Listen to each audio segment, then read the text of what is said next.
অনেক সময় আমরা মেম্বার থেকে স্বাধীনভাবে কথা বলতে পারি না। এই ব্যাপারে মাননীয় প্রধানমন্ত্রী আপনার দৃষ্টি আকর্ষণ করতে চাই। আমাদের ইমাম সাহেবরা, খতিব সাহেবরা যেন স্বাধীনভাবে কথা বলতে পারেন। আজকের এই অসাধারণ আয়োজনে আজকের প্রধান অতিথি গণপ্রজাতন্ত্রী বাংলাদেশ সরকারের মাননীয় প্রধানমন্ত্রী জনাব তারেক রহমান এবং ধর্মমন্ত্রী এবং সংশ্লিষ্ট যারা আছেন মন্ত্রী পরিষদ বর্গের সম্মানিত সদস্যবৃন্দ, এবং আমার সামনে আমি দেখতে পাচ্ছি বাংলাদেশের নানা অঞ্চল থেকে আগত মসজিদের সম্মানিত ইমাম, খতিব, খাদিমবৃন্দ, মুয়াজ্জিনবৃন্দ। ফলের নির্যাস ও দুধের সমন্বয়ে পোলার টর্নেডো গ্রিন অ্যাপল আইসক্রিম, মন ভালো থাক। এবং অন্যান্য ধর্মের সম্মানিত ধর্মীয় ব্যক্তিবর্গ, নেতৃবৃন্দ, আলহামদুলিল্লাহ, নিঃসন্দেহে আজকের দিনটি অসাধারণ একটি দিন এবং স্বাধীনতা পরবর্তী বাংলাদেশে এ পর্যন্ত যদি আমরা দেখে থাকি, একটু আগে তথ্যচিত্রের মাঝে এসছে যে মসজিদের ইমাম সাহেবরা কী করে থাকেন, মুয়াজ্জিন সাহেবরা কী করে থাকেন, এইভাবে তারা সমাজের কিভাবে সেবা দিয়ে আসছেন সেটা আমরা সবাই জানি।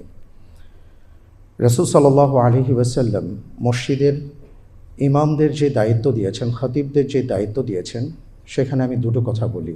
আমরা কি বলি আসলে? আমরা মসজিদের মেম্বার থেকে যে কথাগুলো বলি সেটা হলো ইন্নাল্লাযীনা আমানু ওয়া আমিলুস সালিহাত। পবিত্র কোরআন বলেছে, আমি যদি ভালো মুসলিম হতে চাই তাহলে আমাকে ভালো মানুষ হতে হবে। ফলের নির্যাস ও দুধের সমন্বয়ে পোলার টর্নেডো গ্রিন অ্যাপল আইসক্রিম, মন ভালো থাক। আমরা আমাদের মুসল্লি ভাইদেরকে, বোনদেরকে ভালো মানুষ হওয়ার ক্ষেত্রে উদ্বুদ্ধ করার চেষ্টা করি।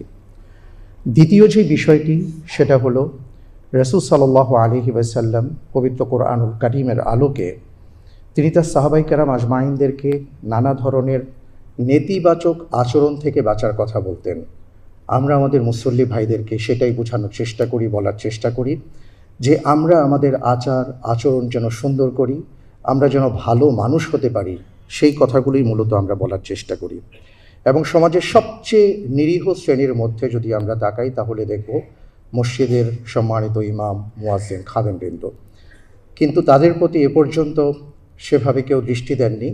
মাননীয় প্রধানমন্ত্রী, আপনি আপনার মায়ার পরশ মাখার সিদ্ধান্তে আপনি আমাদেরকে ভালোবাসা আপনার পক্ষ থেকে উপহার প্রদর্শন করছেন। এই জন্য আমরা আমাদের সম্মানিত ইমাম, খতিব, মুয়াজ্জিন, খাদেমবৃন্দের পক্ষ থেকে আপনাকে অনেক অনেক মোবারকবাদ জানাচ্ছি। পাশাপাশি একটা